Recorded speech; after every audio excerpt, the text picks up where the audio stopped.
అన్న హిందుత్వం మాట్లాడాలా వద్దా? ఒక్కటి గుర్తుంచుకోరన్నా, బండి సంజయ్ నోటు నుంచి హిందుత్వం ఆగిపోయిన రోజు నా శ్వాస ఆగిపోతుందన్న. హిందుత్వం ఆగిపోయిన రోజు అదే నా చివరి శ్వాస అని రాసి పెట్టుకోండి. ఇలా భారతీయ జనతా పార్టీ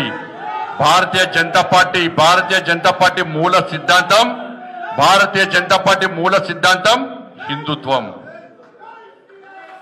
వాళ్ళ పండిత్ దీన్ దయాళ్ ఉపాధ్యాయ యొక్క ఆలోచన, ఆకాంక్ష చిట్ట చివరి వ్యక్తి కూడా సంక్షేమ ఫలాలు అందాలని చెప్పి అంత్యోదయ సిద్ధాంతానికి అనుగుణంగా హిందుత్వమే మూల సిద్ధాంతంగా వాళ్ళ భారతీయ జనతా పార్టీ ఈ దేశాన్ని 3వ అధికారంలోకి వచ్చిన విషయాన్ని మనం గుర్తుంచుకోవాలి. ఎందుకు మాట్లాడేదంటే హిందుత్వం అమిత్ షా గారు పిలిచి బండి నన్ను సార్ నాకు అధ్యక్షుడు సార్, నేను చాలా జూనియర్ సార్, నాతో కాదు సార్, చేయడం కష్టం సార్, నాకు కరీంనగర్ తప్ప బయట పెద్ద పరిచయాలు లేవు సార్ అంటే అమిత్ షా ఒకటే చెప్పారు, నువ్వు కరీంనగర్ లో ధర్మం కోసం కొట్లాడినావు, హిందూ ధర్మం కోసం కొట్లాడినావు, అదే కొట్లాట హైదరాబాద్ లో కొట్లాడు, ధర్మం కోసం కొట్లాడు, నువ్వు ధర్మం కోసం కొట్లాడు, నేను ఫ్రీగా రమిస్తున్నాను కొట్లాడు అంటే ఇవాళ ఆ రోజు ఇచ్చిన మాట ప్రకారం ఈ తెలంగాణ రాష్ట్రంలో పాదయాత్ర 150 రోజుల పాటు 1600 కిలోమీటర్లు పాదయాత్ర చేసి ఇలా హిందూ సమాజాన్ని జాగృతం చేసి హిందూ లోపల చైతన్యం రగిలించి హిందువులను ఓటు బ్యాంక్ మార్చిన కాబట్టే ఇలా భాగ్యనగర్ లో 4 సీట్లు ఉన్నటువంటి భారతీయ జనతా పార్టీ కార్పొరేటర్లు ఇలా